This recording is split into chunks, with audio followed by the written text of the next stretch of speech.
साताऱ्यात एका अल्पवयीन मुलीने तरुणाच्या जाचाला कंटाळून आत्महत्या केल्याची घटना घडली आहे.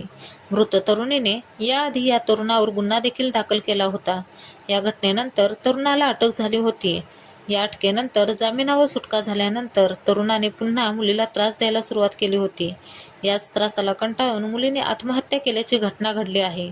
दरम्यान या घटनेत पोलिसात तक्रार करून देखील मुलीचा जीव वाचवता आला नव्हता. त्यामुळे स्थानिक नागरिक चांगलेच आक्रमक झाले होते.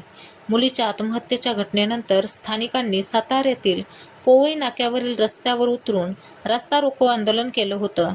या आंदोलनाच्या माध्यमातून त्यांनी तरुणावर कठोरात कठोर कारवाई करण्याची मागणी केली होती. त्यामुळे काही वेळ तणावाचे वातावरण निर्माण झाले होते.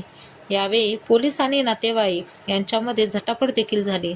मात्र पोलिसांनी या घटनेचे गांभीर्य लक्षात घेऊन मुलीच्या नातेवाईकांना पोलीस ठाण्यात घेऊन सर्व बाजू समजावून घेतली. दरम्यान काही दिवसांपासून संशयित आरोपी हा मुलीला वारंवार त्रास देत होता.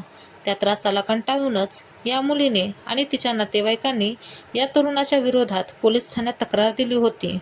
मुलगी अल्पवयीन असल्याने त्या तरुणावर पोक्सो कायद्याअंतर्गत गुन्हा दाखल करण्यात आला होता आणि त्याला अटक देखील करण्यात आली होती. मात्र काही दिवसांपूर्वी जामिनावर मुक्तता झालेल्या या तरुणाने पुन्हा या मुलीला आणि तिच्या घरातील लोकांना धमकी दिली होती.